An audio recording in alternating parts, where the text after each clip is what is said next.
Asi 70% žien predtým, ako sa stali mojimi klientkami, si na vlastnú päsť vyskúšalo, čo to robí s ich telom, keď sa rozhodnú pre dietný režim vo forme práškových náhrad jedla.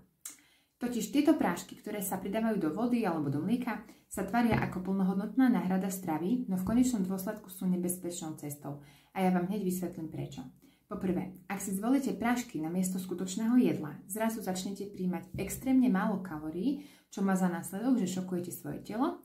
Zrazu možno pociťujete hlad, únavu, nervozitu a ďalšie nepríjemnosti. Predajcovia vám väčšinou povedia, že to musíte prekonať a potom si zvyknete. Lenže áno, naše telo je múdre a zvykne si aj na tak nízky príjem kalórií, ale viete, aký to nesie dôsledok? To telo sa prispôsobí tak, že ak sa časom rozhodnete s dietou prestať, čo verím, že tak bude, tak sa vám kilá vrátia späť aj s úrokmi. A to z logického dôvodu, telo má schopnosť prispôsobiť sa na nízky príjem, aby prežilo. Zvykne si teda tak, že časom stačí, že prejdete na normálne jedlo a už sa začne všetko ukladať. Totiž naše telo je evolučne naprogramované tak, že ak trpíme nedostatkom, zapne všetky procesy, aby nás udržalo nažive a prispôsobí sa.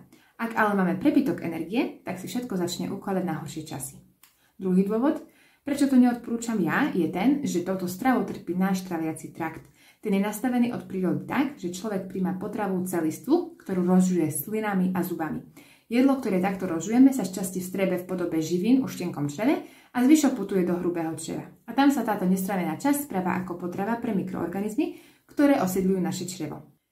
Ak nemajú vhodnú alebo teda žiadnu stravu, tak zaniknú. A presne toto sa deje pri týchto dietách. Len veľmi malé množstvo z tejto rozmixovanej stravy sa dostane do hrubého čreva ako vhodná potrava pre tieto potvorky.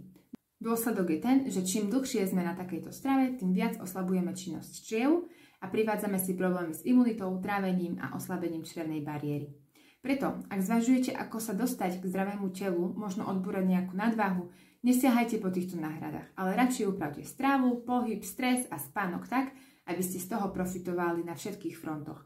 Veľmi rada sa s vami pozriem na vašu konkrétnu situáciu a spolu určite nájdeme riešenie, tak aby vám to sedelo k vášmu životnému štýlu. Stačí, že sa mi ozvete do správy a preberieme vašu situáciu osobne. Nezabudnite ma sledovať pre ďalšie tipy, ako si pomôcť s nadváhou prirodzene a hlavne s ohľadom na vaše zdravie.